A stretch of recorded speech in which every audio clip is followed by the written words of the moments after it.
Hello everyone, मैं आशीष स्वागत करता हूँ आपका अपने यूट्यूब चैनल एएस मैथमेकर्स इंडिया पर। तो आज की इस वीडियो में हम बात करेंगे solutions of system of linear equations by using Cramer's rule, है ना। तो लीनियर इक्वेशंस का सॉल्यूशन अपन जो है क्रैमर्स रूल के द्वारा कैसे फाइंड आउट करते हैं वो इस वीडियो के अंदर अपन डिस्कस करेंगे। तो चलिए बिना देरी के स्टार्ट करते हैं आज के इस वीडियो को। तो यहाँ पे हम डिस्कस करने वाले हैं सबसे पहले कि क्रैमर रूल्स क्या होता है और कैसे उसको अप्लाई करते हैं जो है। तो ये थियोरेटिकल थोड़ा यहाँ पर डिस्कस करेंगे कि मान लीजिए n कोई लीनियर इक्वेशंस हैं जिसमें n अननोन्स दिए हैं। अननोन्स मतलब जिसकी वैल्यू अपन जो है फाइंड आउट करते हैं, ठीक है। जो कि दिए हुए हैं x1, x2 एंड xn, तो उसको लीनियर इक्वेशंस के फॉर्म में इस तरीके से लिखा गया है a11x1 plus a12x2 plus a1n xn is equal to b1। Second equation लिखा हुआ है a21x1 plus a22x2 plus and so on a2n xn is equal to b2। And nth equation लिखा है an1x1 plus an2x2 and ann। nn का मतलब होता है आपका मैट्रिक्स जो है स्क्वायर मैट्रिक्स के फॉर्म में है, जिसमें nth रो और n ही कॉलम है ना, n by n मैट्रिक्स है जो कि एक स्क्वायर मैट्रिक्स को रिप्रेजेंट कर रहा है, ठीक है। तो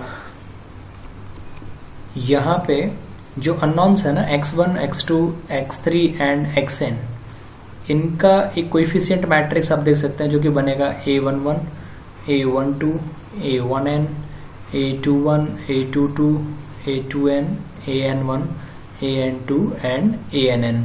इसको बोलते हैं कोएफिशिएंट मैट्रिक्स ऑफ अननोन्स, है ना, या वेरिएबल्स। चलिए तो देखते हैं इसको किस तरीके से रिप्रेजेंट करेंगे यहाँ पे। तो यहाँ पे कोएफिशिएंट मैट्रिक्स हमने बनाया हुआ है, आप देख सकते हैं।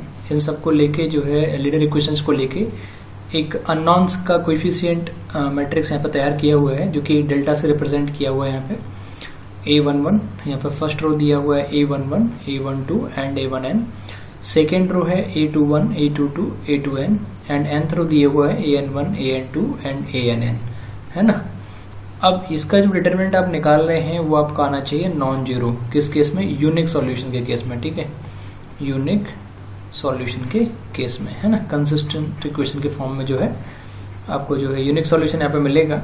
उसके लिए कंडीशन क्या है? आपका डिटरमिनेंट क्या होना चाहिए? नॉन जीरो होना चाहिए, राइट। तो ये यहाँ पे यूनिक सॉल्यूशन के केस में हमने डिस्कस किया हुआ है। बाकी इनफाइनाइट लिमिटेड सॉल्यूशंस और नो सॉल्यूशन केस में हम डिस्कस नहीं कर रहे हैं। हमें यहाँ बात करना चाह रहे हैं कि सॉल्यूशंस कैसे फाइंड करने हैं, ठीक है। तो delta is the determinant obtained by replacing the ith column. अब ये ith कॉलम क्या रिप्लेस करना पड़ेगा? यहाँ पे जो है अपने पास जो वैल्यू गिवन होती है ना लीनियर इक्वेशंस में, उसका अपन ने जैसे कोएफिशिएंट मैट्रिक्स बनाया, तो जब अपन डेल्टा 1 के लिए बात करेंगे, जब i इक्वल टू अपन 1 रखेंगे ना, तो डेल्टा 1 की जब बात करेंगे तो अपन क्या करेंगे? डेल्टा 1 एक मैट्रिक्स बनाएंगे, राइट, या डिटरमिनेंट बनाएंगे इस तरीके से। तो डेल्टा 1 जब डिटरमिनेंट बनाएंगे तो उसमें सबसे पहले हम कोएफिशिएंट की बात करेंगे b1 से लेके bn। तो सबसे पहला जो कॉलम होगा वो कांस्टेंट वाले टर्म्स होंगे b1, b2 एंड bn, है ना। उसके बाद ये वाला फर्स्ट वाला यहाँ से डिलीट करेंगे, a1n से 1 to n से लेके यहाँ तक के सारी वैल्यूज जो है रिमेनिंग जो कॉलम है उसमें आ जाएंगे, ठीक है। इसी तरीके से जब डेल्टा 2 रिप्रेजेंट करेंगे तो आपका फर्स्ट एज इट इज रहेगा, मतलब ये रहेगा, ये डिलीट होगा। इसके स्थान पे जो b1, b2, b3, bn है ना, वो इनबिल्ट होगा और ये वाला एज इट इज रहेगा, ठीक है। ऐसे ही करके जब डेल्टा n निकालेंगे तो ये वाला डिलीट होगा, ये रहेगा आपका, ये भी रहेगा, और जो nth कॉलम है वहां पे b1, b2 एंड bn आ जाएंगे, है ना। तो इस तरीके से जो है इसके सॉल्यूशंस को अपन कंसीडर करते हैं। ये लिखा हुआ है कि delta is the determinant obtained by replacing the ith column. तो फर्स्ट बार अपन फर्स्ट कॉलम को हटाएंगे, सेकेंड कॉलम को, फिर थर्ड कॉलम को इस तरीके से अपन डिलीट करते जाएंगे, ठीक है। In delta by the elements of b1 से bn, then we have xi is equal to delta i upon delta. मतलब जब अपन x1 कैलकुलेट करेंगे तो अपन कैलकुलेट करेंगे डेल्टा 1 अपॉन डेल्टा, है ना। डेल्टा मतलब डिटरमिनेंट ऑफ कोएफिशिएंट मैट्रिक्स, ठीक है। और वो कंडीशन भी दिया, वो नॉन जीरो होना चाहिए, तभी जो है आपको यूनिक सॉल्यूशन मिलेगा, ठीक है। तो ये था थियोरेटिकल डिस्कशन इसका। अब एक न्यूमेरिकल क्वेश्चन इस पर करेंगे तो हो सकता है आसानी से वो आपको समझ में आए। तो यहाँ पे क्वेश्चन लिखा हुआ है कि solve the following system of linear equations with the help of Cramer's rule, है ना। तो यहाँ पे नीचे कुछ सिस्टम ऑफ लीनियर इक्वेशंस दिए गए हैं। इसमें आपको जो है XYZ का वैल्यू फाइंड करना है with the help of Cramer's rule, है ना। तो आपको यहाँ पे जो रूल यूज करना है वो क्रैमर्स रूल है जिसके द्वारा जो है आपको एक्स बाई जेड का वैल्यू फाइंड आउट करना है। तो चलिए देखते हैं किस तरीके से इसकी वैल्यू को जो है फाइंड आउट करेंगे। तो इसका जो प्रोसेस होता है, सबसे पहले आपको क्या करना पड़ेगा, कोएफिशिएंट मैट्रिक्स बनाना पड़ेगा, है ना। तो कोएफिशिएंट मैट्रिक्स ऑफ वेरिएबल यहाँ पे क्या आएगा आप देख सकते हैं। एक्स का कोएफिशिएंट जैसे यहाँ पे 1 है, 1 आ जाएगा। बाई का कोएफिशिएंट फर्स्ट इक्वेशन में क्या है, 2 है, यहाँ 2 आ जाएगा। जेड का कोएफिशिएंट जो है 3 है, तो यहाँ पे 3 लिख लेंगे, ठीक है। ऐसे अगला इक्वेशन की जब बात करें, एक्स का कोएफिशिएंट कितना है 2, बाई का कोएफिशिएंट 4 और जेड का कोएफिशिएंट कुछ नहीं है तो 1, है ना। एक्स का कोएफिशिएंट 3 थर्ड इक्वेशन में, और बाई का कोएफिशिएंट है 2 और जेड का कोएफिशिएंट है 9। तो एक इस तरीके से आपका एक कोएफिशिएंट मैट्रिक्स यहाँ पे बन गया है डेल्टा। इसका जो है अपन को निकालना डिटरमिनेंट, है ना। डिटरमिनेंट निकालेंगे 1 2 3 2 4 1 3 2 9। इस तरीके से एक डिटरमिनेंट निकालेंगे यहाँ पे। इस डिटरमिनेंट को सॉल्व कैसे करते हैं वो हम कई बार प्रीवियस वीडियोस में बता भी चुके हैं। हालांकि इस पर ऑलरेडी मैंने एक वीडियो बनाया हुआ है कि how to solve the determinant, ठीक है। तो आप को जो लिंक जो है मैं डिस्क्रिप्शन में दे दूंगा प्ले लिस्ट में, तो आप वहां से जाके उसको देख सकते हैं, ठीक है। तो यहाँ पे सॉल्व करने का तरीका, आपने फर्स्ट एलिमेंट लेना है 1, इसके करस्पॉन्डिंग कॉलम और रो जो है हट जाएगा, है ना। जो एलिमेंट बचेंगे उसको जो डिटरमिनेंट निकालना है। तो 4 × 9 कितना आएगा 36, और फॉर्मूले माइनस आता है वो माइनस लगा दीजिएगा। 2 × 1 रहेगा 2, फिर फॉर्मूले में माइनस आता है माइनस लगा दीजिएगा, फिर एलिमेंट रहेगा 2। अब जैसे ही इस एलिमेंट को लेंगे तो ये वाला जो है कॉलम डिलीट होगा और ये वाली जो है रो डिलीट होगी। तो आपके पास जो एलिमेंट बचेंगे वो ये बचेंगे 2 1 9 3, ठीक है। तो 2 × 9 आएगा आपका 18 माइनस फॉर्मूले का 3 × 1, देख लीजिएगा इसको, 3 × 1 3 रहेगा, फिर आपका लास्ट एलिमेंट रहेगा 3। तो अल्टरनेट माइनस प्लस चलते हैं, तो पहले आपने प्लस ले लिया, फिर आपने माइनस ले लिया, अब आपको प्लस लेना है। फिर यहाँ पे आ रहा है एलिमेंट 3 लिख लीजिएगा। अब आपका ये वाला कॉलम डिलीट होगा, है ना, ये वाली एंटायर रो डिलीट होगी। तो जैसे ये कॉलम डिलीट होगा तो आपके पास ये दोनों रहेंगे, ये दोनों रहेंगे, है ना। ये रो ये वाली डिलीट होगी फर्स्ट वाली, तो आपके पास मतलब ये वाला कॉलम बचेगा, ये एलिमेंट बचेंगे। तो 2 × 2 कितना आएगा 4 माइनस फॉर्मूले का 3 × 4 कितना आएगा 12। इसको जब आप सॉल्व करोगे तो ये आएगा 36 - 2 यानी कि 34। 18 में से 3 के यहाँ से कितना बचेगा 15, और माइनस ये लगा हुआ और लगा दीजिएगा। 18 - 3 बचेगा 15, 15 × 2 30, प्लस यहाँ बचेगा 12, -12 + 4 है तो माइनस का 8 बचेगा, तो -8 और इंटू प्लस, बाहर प्लस लगा हुआ है, अंदर -8 बच रहा है। तो 8 × 3 कितना होता है 24। इसको जब आप कैलकुलेट करेंगे तो आपका पास क्या बचेगा, देखिए 34 प्लस का है और 30 माइनस का है, तो प्लस का 4 बचेगा यहाँ से, और -24 + 4 कितना आएगा -20, जो कि क्या मिलेगा आपको नॉन जीरो। तो यहाँ पे जो है हमने क्या किया है, जो आपका कोएफिशिएंट मैट्रिक्स बना गिवन लीनियर इक्वेशंस के द्वारा, उसका हमने डिटरमिनेंट सॉल्व किया हुआ है ना।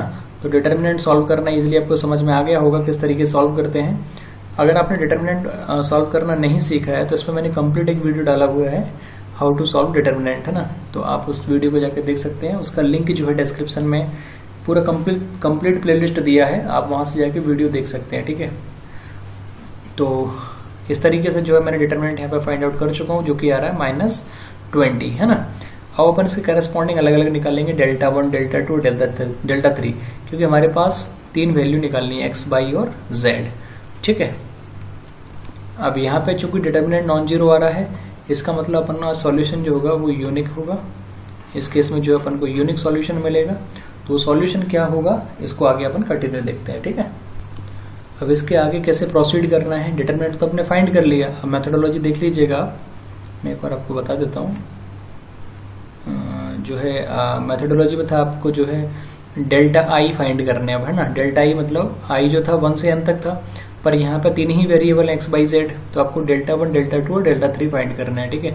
तो किस तरीके से फाइंड करेंगे, तो फर्स्ट कॉलम में तो हम यही वाले एलिमेंट लेंगे, है ना। x वाले जो कॉलम एलिमेंट्स हैं वो सब हट जाएंगे, यानी कि ये वाले एलिमेंट रिमूव हो जाएंगे फर्स्ट केस में, ठीक है। Δ1 जब लेंगे तो, पर इसके स्थान पर आएंगे कौन से, जो आपके bi's हैं, क्या बोलते हैं इसको, bi's, यानी कांस्टेंट 6, 7 और 14। तो देखिए कैसे आएंगे। जब पहला वाला डिटरमिनेंट बनाएंगे तो आएंगे 6, 7 एंड 14, ठीक है। और रिमेनिंग जो बचेंगे वो आपके ये बचेंगे, देखिए ये वाला पूरा एज इट इज रहेगा, इसमें कोई चेंज नहीं होगा। 2, 3, 4, 1, 2, 9, 2, 3, 4, 1 एंड 2, 9।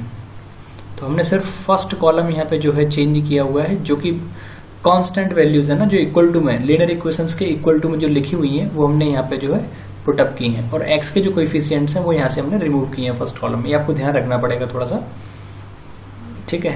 तो जब आप डेल्टा 1 निकालेंगे तो उसमें आपको ध्यान रखना है कि फर्स्ट जो कॉलम है आपका, उसमें जो लीनियर इक्वेशंस हैं उसके इक्वल में जो कांस्टेंट टर्म्स हैं उसको कॉलम में रखना है। जैसे कि आप देख सकते हैं जो आपका लीनियर इक्वेशंस हैं यहाँ पे जो है ये वैल्यू आ रही है ना 6, 7 और 14, तो इसको जो है इक्वल में रखना है। आप देख सकते हैं फर्स्ट कॉलम में इन्हीं वैल्यूज को रखना है 6, 7 एंड 14। चूंकि आप इन वैल्यूज को रखेंगे तो डेफिनेटली है आपको ये फर्स्ट वाले कॉलम की वैल्यू जो है रिमूव करनी पड़ेगी, बाकी सब सेकंड और थर्ड कॉलम में एज इट इज वही वैल्यूज आएंगी, राइट। इसी तरीके से आपको क्या करना है, जब अपन डेल्टा 2 की बात करेंगे, डेल्टा 2 की जब बात करेंगे तो इसको थोड़ा करेक्ट कर लीजिए। तो इस तरीके से जो है आपको डेल्टा 1, डेल्टा 2 और डेल्टा 3 फाइंड करने हैं। जो आपका कोएफिशिएंट मैट्रिक्स बन रहा है ना 6, 7 एंड 14, इसको पहले डेल्टा 1 जब निकालेंगे तो फर्स्ट में रखेंगे, डेल्टा 2 निकालेंगे तो सेकंड में रखेंगे, और डेल्टा 3 निकालेंगे तो इसको थर्ड में रखेंगे। बाकी आपका डिटर्मिनेंट, अब डेल्टा जो बन रहा है ना कोएफिशिएंट मैट्रिक्स जो बन रहा है, बाकी सारे एलिमेंट एज इट इज रहेंगे, राइट। जैसे जब डेल्टा 1 की बात करेंगे तो हमने फर्स्ट वाला कॉलम हटाया, जब डेल्टा 2 की बात करेंगे तो हमने सेकंड वाला कॉलम हटाया है ना, फर्स्ट और सेकंड एज इट इज रहेंगे। जिसको हटा रहे हैं उसके स्थान पे ये वाला जो कॉलम है ना, आप देख सकते हैं, इसको पुट करेंगे, राइट। जब डेल्टा 3 निकालेंगे तो इसको करेंगे रिमूव, है ना, उसके स्थान पे ये वाला जो है इनबिल्ट करेंगे वहां पे, है ना। ये आपको याद रखना है, मैंने आपको ऑलरेडी अलग अलग कलर में लिख के बता दिया है।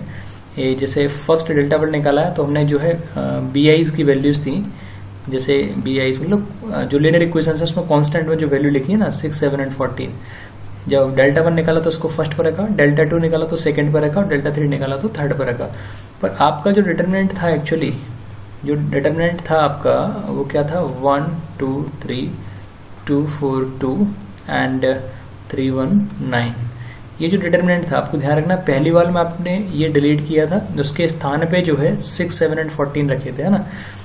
तो इसके लिए आपका डेल्टा 1 निकला, फिर आपने डेल्टा 2 निकाला यहाँ से तो आपने इसको रिमूव किया, बाकी ये एज इट इज रहे, है ना। इसके स्थान पे जो रिमूव किया उसके स्थान पे क्या पुट किया था, ये 6, 7 एंड 14। जब आपने डेल्टा 3 कैलकुलेट किया उसके स्थान पे आपने क्या किया, ये वाला कॉलम डिलीट किया, फर्स्ट और सेकंड एज इट इज रहे, आप चेक कर सकते हैं फर्स्ट और सेकंड एज इट इज रहे, और थर्ड जो रिमूव किया उसके स्थान पे जो है आपने ये वाली वैल्यू पुट अप की, है ना। तो इस तरीके से जो डेल्टा 1, डेल्टा 2 डेल्टा 3 की वैल्यू फाइंड आउट करते हैं। आगे इसको किस तरीके से कैलकुलेट करना उसको आगे देखते हैं इस वीडियो में, है ना। तो यहाँ पे जो है डेल्टा 1 जो आया हुआ है आप देख सकते हैं वो 6, 7 एंड 14 फर्स्ट कॉलम जो लिखा हुआ है, सेकंड कॉलम है 2, 4 एंड 2, और थर्ड कॉलम है 3, 1, 9। जब इसको सॉल्व करेंगे तो पहले आपको क्या करना है, डिटरमिनेंट सॉल्व करने के लिए 6 रखना है बाहर, इन ब्रैकेट में ये वाला कॉलम जाएगा, ये रो जाएगा, तो 4 इंटू 9 होता है 36, ये 36 लिखे हुए, माइनस फॉर्मूले का 2 इंटू 1 2 रहेंगे, तो ये कैलकुलेट हो गया। फिर फॉर्मूले में माइनस आता है तो माइनस लगा दीजिएगा, और यहाँ पे 2 आ रहा है इसलिए 2 लिख दिया है। इसके बाद ये वाला कॉलम डिलीट होगा, ये एंटायर रो डिलीट होगी, तो एलिमेंट बचेंगे आपके पास यहाँ पे 7, 1, 14 और 9। 7 इंटू 9 जब करोगे 7 इंटू 9 तो आएगा 63 माइनस फॉर्मूले का, और 14 इंटू 1 जब करोगे तो 14 आएगा, ठीक है। फिर प्लस लास्ट वाला एलिमेंट 3 है तो यहाँ पर 3 लिख दीजिएगा, प्लस 3, तो ये वाला पूरा कॉलम जाएगा और ये वाली एंटायर रो जाएगी, तो एलिमेंट बचेगा 7, 4, 14 एंड 2, तो 7 इंटू 2 होता है 14, फॉर्मूले का माइनस, 14 इंटू 4 होता है 56, ठीक है। अब यहाँ पे 6 लिखा है, इसको एज इट इज लिख लीजिएगा, 36 माइनस 2 आपका बचेगा 34, माइनस 2 लिखा है उसको एज इट इज लिख लीजिएगा, 63 माइनस 14 करेंगे तो आपके पास आएगा 49, प्लस का 3 लिखा है प्लस 3 लिख लीजिएगा, मल्टीप्लाई में 14 माइनस 56, तो यहाँ पे 56 माइनस के हैं और प्लस के 14 है, तो माइनस के चूंकि ज्यादा हैं तो माइनस के ही बचेंगे, तो आपका 56 में से 14 हटाओगे तो माइनस 42 बचेंगे, राइट। अब इसको कैलकुलेट कर लीजिएगा, 6 इंटू 34 करोगे तो आपके पास आएगा 204 माइनस 49 इंटू 2 करोगे तो 98 आएगा, और माइनस प्लस ये माइनस लगा दीजिएगा, 42 इंटू 3 करोगे तो 126 आएगा। 204 को एज इट इज लिख लीजिएगा, -98 और -126 को जब एड ऑन करोगे तो -224 आएगा। जब -224 ज्यादा है चूंकि 204 से, तो माइनस का एलिमेंट बचेगा, चूंकि 20 ज्यादा है तो -20 बचेगा, है ना। तो यहाँ पे जो डेल्टा 1 की जो वैल्यू आ रही है ना वो -20 आ रही है। तो मैंने यहाँ पे सिर्फ इसको इसलिए कैलकुलेट किया हुआ है कि डेल्टा 1 कैसे जो है फाइंड आउट करते हैं। आपको ये होमवर्क दे रहा हूँ, चेक करना है आप लोगों को, कमेंट सेक्शन में बताना है डेल्टा 2 का वैल्यू क्या आ रहा है। मैं यहाँ पे लिख रहा हूँ -20, आपको वेरीफाई करके इतना बताना है कमेंट सेक्शन में, दिस वैल्यू इज करेक्ट और नॉट, राइट। अगर ये वैल्यू करेक्ट है तो आपको यस लिखना है, अगर इनकरेक्ट है तो नो लिखना है ना। इसी सिमिलरली यहाँ पे डेल्टा 3 का जो वैल्यू है वो भी यहाँ पे -20 आ रहा है, आपको उसको चेक करना है, वेरीफाई बाय योरसेल्फ, ओके। ये चेक करना है, अगर ये वैल्यू करेक्ट है तो मुझे कमेंट सेक्शन में यस लिखना है, और अगर इनकरेक्ट है तो कमेंट सेक्शन में जो है नो लिखना है, राइट। तो ये आपको ध्यान रखना है, यस और नो में यहाँ पे जो कमेंट सेक्शन में आंसर करना है इसका। तो आई थिंक डेल्टा 1 आपको निकालना आया होगा कि डिटरमिनेंट कैसे सॉल्व करते हैं। तो यहाँ पर डेल्टा 1 का वैल्यू -20 आ रहा है, डेल्टा 2 भी -20 आ रहा है, और डेल्टा 3 भी जो है -20 आ रहा है ना। तो आगे जो अपन वैल्यूज को कैसे फाइंड आउट करते हैं, उसका क्या फॉर्मूला बनेगा, चलिए देखते हैं उसको, है ना। तो यहाँ पे जो है फॉर्मूला जो है bye using Cramer's rule, Cramer's rule का यूज करने पे हमें चूंकि XYZ का वैल्यू फाइंड आउट करना है, तो x का जो वैल्यू आएगा वो आएगा डेल्टा 1 अपॉन डेल्टा। तो डेल्टा 1 एक्चुअली यहाँ पे क्या है, हम ऑलरेडी कैलकुलेट कर चुके हैं, आप देख सकते हैं। डेल्टा 1 जो है हम यहाँ पे ऑलरेडी कैलकुलेट कर चुके हैं, जो कि वैल्यू कितनी आ रही है -20। डेल्टा 2 की भी -20 आ रही है, और डेल्टा 3 की -20 आ रही है। मैंने आपको ये वेरीफाई करने के लिए दो दिए हुए हैं, अगर ये करेक्ट है तो आपके पास x और y की वैल्यू जो है करेक्ट आएंगी, राइट। सॉरी, y और z की वैल्यू भी करेक्ट आएंगी, है ना। x के लिए तो मैंने डेल्टा 1 कैलकुलेट कर रखा है, ये आपको थोड़ा सा मैं बताना है वैल्यू करेक्ट है या नहीं, है ना। चलिए, अब x equal to delta 1 upon delta, तो डेल्टा 1 आ रहा है -20, और आपने डेल्टा कैलकुलेट कर रखा था, आप देख सकते हैं आपने जो डेल्टा कैलकुलेट कर रखा था वो भी आपका -20 ही आ रहा था, राइट। तो इसको आपको -20 ही रखना है डेल्टा को, तो आएगा -20, माइनस ऊपर नीचे से कैंसिल हो जाएगा, 20 इंटू 20 डिवाइड बाई 20 आपका आ जाएगा 1। सिमिलरली यहाँ भी ये -20 अपॉन -20 आ जाएगा, क्योंकि डेल्टा 2 का वैल्यू भी -20 है और डेल्टा का वैल्यू -20, तो ये भी आपका 1 आ जाएगा। ऐसे ही इसका डेल्टा 3 का वैल्यू -20 है और डेल्टा का वैल्यू -20 है, तो ये भी वैल्यू आपका जो है 1 आ जाएगा। अतः यहाँ पे अपन लिख सकते हैं x is equal to 1, y equal to 1 and z equal to 1। तो आपने जो है XYZ का वैल्यू फाइंड आउट कर लिया है by using the Cramer's rule. तो आई होप आपको ये क्वेश्चन समझ में आया होगा। फिर भी अगर कहीं कोई डाउट हो तो मुझे आप कमेंट सेक्शन में लिख सकते हैं, मैं वहां जो है इस क्वेरी को दूर करने की जो है कोशिश करूंगा, ठीक है। तो क्रैमर्स रूल में आपको क्या करना होता है, मैं आपको एक ब्रीफ आइडिया दे देता हूँ। सबसे पहले तो लीनियर इक्वेशंस जो दिए हुए हैं उसका एक कोएफिशिएंट मैट्रिक्स बना लीजिए, जिसका नाम आप दे दीजिएगा A या डेल्टा दे दीजिएगा, है ना। इसमें क्वेश्चन में हमने डेल्टा दिया हुआ है। फिर आप उसका डिटर्मिनेंट निकाल लीजिएगा, है ना। अब डिटर्मिनेंट चेक कर लीजिए वो क्या आ रहा है ना। लेकिन ध्यान ये रहे नॉन जीरो आए तो ही आगे बढ़ना है आपको, क्योंकि उसी केस में आपको जो है यूनिक सॉल्यूशन मिलेगा, है ना। तो जैसे ही आपने डिटरमिनेंट निकाल लिया उसके बाद आपको क्या करना होता है, डेल्टा 1 और डेल्टा 2 अलग अलग फाइंड करना होता है, और डेल्टा 3, ये मैं 3x3 मैट्रिक्स के लिए बात कर रहा हूँ, राइट। तो डेल्टा 1 जब भी आप बात करोगे तो आपको वही ध्यान रखना है कि फर्स्ट कॉलम पहली बार में जो है बी मैट्रिक्स का रिप्रेजेंट करना है, और यहाँ जो है सेकेंड कॉलम में, और लास्ट वाले में जो है थर्ड कॉलम में कांस्टेंट बी का वैल्यू जो है यहाँ पर रिप्रेजेंट कराना है, और उसके बाद जो डिटरमिनेंट को जो है सॉल्व करना है। उसके बाद फॉर्मूला ये होता है एक्स का वैल्यू निकालने के लिए डेल्टा 1 अपॉन डेल्टा, वाई का होता है डेल्टा 2 अपॉन डेल्टा, और जेड का होता है डेल्टा 3 अपॉन डेल्टा। तो काफी बेहद आसान मेरे ख्याल से ये मेथड है, बहुत इजी तरीके से जो आपका इसका सॉल्यूशन जो है फाइंड आउट कर सकते हैं। इसमें ना तो आपको एडजॉइंट निकालना है, ना ही आपको मेरे ख्याल से कोफैक्टर निकालने हैं, ना ही माइनर निकालने हैं, ना ही उसका इनवर्स निकालना है। तो मेरे ख्याल से रूल बहुत ही आसान है सॉल्व करने के लिए। मैं एक क्वेश्चन यहाँ पे लिखूंगा आपके लिए जो है प्रैक्टिस के लिए, आप उसका आंसर मुझे कमेंट सेक्शन में लिखेंगे, उसका आंसर जो है क्या आ रहा है। चलिए ठीक है, तो यहाँ पे मैं एक क्वेश्चन आपको दे रहा हूँ, ये प्रैक्टिस क्वेश्चन है, आप लोगों को प्रैक्टिस करना है इसका, है ना। ये प्रैक्टिस क्वेश्चन है, solve the following equation by using Cramer's rule. तो ये लीनियर इक्वेशंस यहाँ पे दिए हुए हैं। तो सबसे पहले मैं आपको एक हिंट यहाँ पे दे दूंगा कि कि सबसे पहले आपको डिटरमिनेंट निकालना, मतलब कोएफिशिएंट मैट्रिक्स लिखना है, उसका डिटरमिनेंट निकालना है। जो भी आ रहा हो ध्यान रहे वो नॉन जीरो आ रहा है तो ये आपको आगे बढ़ना है, क्योंकि इसी केस में आपको जो है यूनिक सॉल्यूशन मिलेगा। ठीक है, उसके बाद डेल्टा आप निकाल लीजिएगा। उसके बाद आपको डेल्टा 1 निकालना है। जब आप डेल्टा 1 निकालेंगे तो आपको ध्यान रखना है 146 जो है ना यहाँ पे ये फर्स्ट कॉलम में आएगा। रिमेनिंग जो है बाकी कोएफिशिएंट सेम रहेंगे, यानी कि 3 बाई का कोएफिशिएंट जेड का 1, यहाँ बाई का 2, जेड का 3, बाई का 2 और जेड का 4। इसी तरीके से आप डेल्टा 2 कैलकुलेट कर लेंगे, है ना। बस ध्यान रखना डेल्टा 2 में सेकेंड कॉलम में ये वाली वैल्यू रखनी है 146, और ऐसे ही आपको डेल्टा 3 में ये जो है लास्ट में रखना है 146, ये लास्ट में रखना है। ठीक है, तो इस तरीके से आप अलग अलग डिटरमिनेंट जब सॉल्व करेंगे उनकी वैल्यूज फाइंड करेंगे, है ना। तो उसके बाद आप एक्स बाई जेड का जब वैल्यू फाइंड करेंगे तो फॉर्मूला अप्लाई करेंगे, X equal to delta 1 upon delta, ऐसे ही Y equal to delta 2 upon delta and Z is equal to delta 3 upon delta. तो सबसे पहले तो हमें ये बताना है इसका डिटरमिनेंट नॉन जीरो आ रहा है या नहीं। आपको कमेंट सेक्शन में लिखना है प्रैक्टिस क्वेश्चंस आंसर, राइट, इतना लिखना है practice question answer which is non zero and value of x y z, sorry आपका जो एक्स बाई जेड का वैल्यू निकल के आएगा ना उसका वैल्यू लिखना है कि x is equal to this, y equal to this and z equal to this, इस क्वेश्चन के लिए। ठीक है, तो आई होप आपको ये क्वेश्चन समझ में आए होंगे। तो आगे कुछ और शायद एक 2x2 क्वेश्चन और सॉल्व करेंगे जिससे कि और आइडिया लग जाएगा आपको। अगला एक क्वेश्चन लिखा हुआ है solve the following system of equations by using Cramer's rule. तो यहाँ पे लीनियर इक्वेशन लिखा हुआ है 2x minus y equal to 3 and second लिखा है x minus 2 y equal to -1। तो यहाँ पे मैं सॉल्यूशन यहीं से शुरू कर रहा हूँ, आप देख सकते हैं। सबसे पहले मैंने इक्वेशंस लिख लिए हैं, इसके लिए मैंने डेल्टा एक मैट्रिक्स बनाया जिसको मैं बोलूँगा कोएफिशिएंट मैट्रिक्स। तो यहाँ पे x का कोएफिशिएंट कितना है 2 और y का कोएफिशिएंट -1।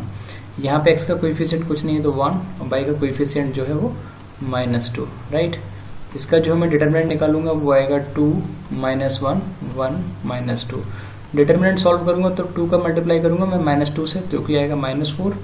फिर फॉर्मूले में माइनस आता है, -1 इंटू 1 करूंगा तो ये भी -1 आएगा, तो इसको इस तरीके से लिख लीजिएगा। तो ये आएगा -4 प्लस 1 यानी कि आ जाएगा -3, जो कि आपका आ रहा है नॉन जीरो।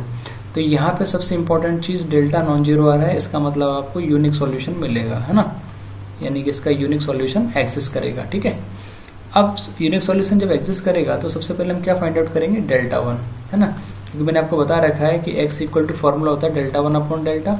चूंकि ये 2x2 का मैट्रिक्स है तो x और y ही निकलेंगे केवल, z यहाँ पे कैलकुलेट नहीं होगा। तो ये आपके फॉर्मूला बनेंगे x और y के, है ना।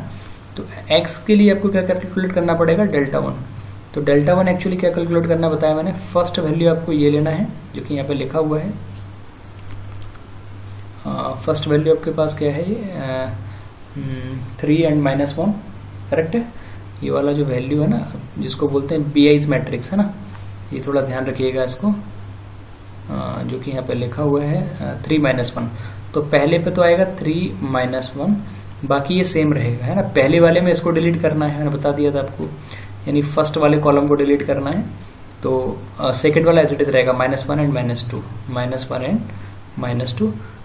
ऐसे आप जब डेल्टा 2 को कैलकुलेट कर रहे होंगे ना तो डेल्टा 2 कैलकुलेट में क्या होगा, पहला वाला एज इट इज रहेगा 2 और 1, सेकंड वाले में आ जाएगा, ये डिलीट होकर इसकी जगह आ जाएगा 3 एंड -1। इतना बस आपको ध्यान रखना है, ठीक है। इसको कैलकुलेट करोगे 3 इंटू -2 आएगा -6, फॉर्मूले का -1 इंटू -1 प्लस का 1 और माइनस ऑलरेडी लगा तो -1, तो -6 और -1 आ जाएगा -7, ठीक है। ऐसे डेल्टा 2 जब कैलकुलेट करोगे तो 2 इंटू -1 आएगा -2, 3 इंटू 1 रहेगा 3, फॉर्मूले में माइनस आता है, तो यहाँ पे -3 और -2 आ जाएगा -5। अब आपको x का वैल्यू कैलकुलेट करना है तो आप इसको ऊपर से देख लीजिएगा, मैं यहाँ पे कर रहा हूँ इसको, मैंने ऑलरेडी x का वैल्यू यहाँ पे लिख रखा है डेल्टा 1 अपॉन डेल्टा।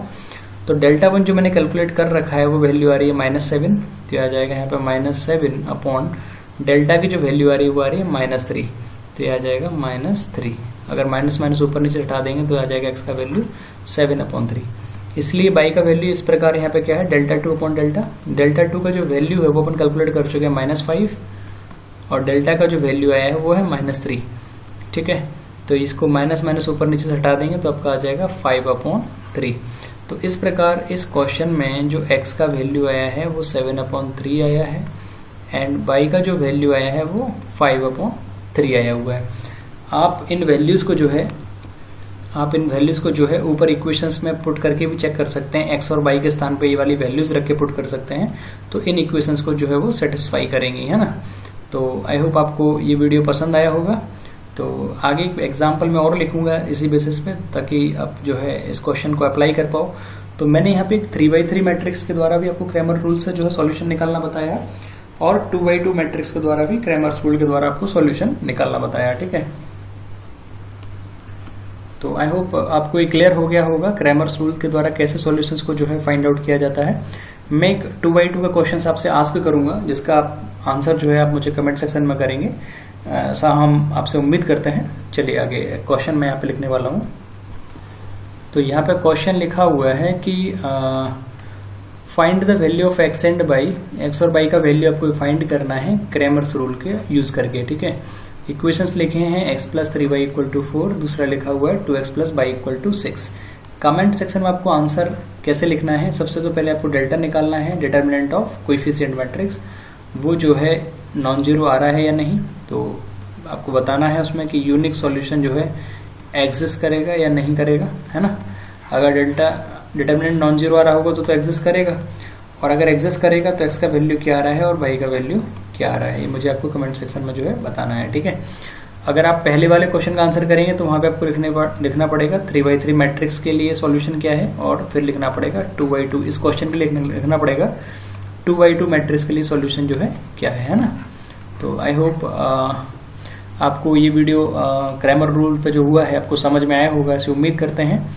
फिर भी अगर कहीं क्वेरी हो तो आप मुझे कमेंट सेक्शन में लिख सकते हैं, वहां मैं जो है उसको रिजॉल्व करने की कोशिश करूंगा। तो आज की इस वीडियो में सिर्फ इतना ही। चलिए, धन्यवाद, थैंक यू।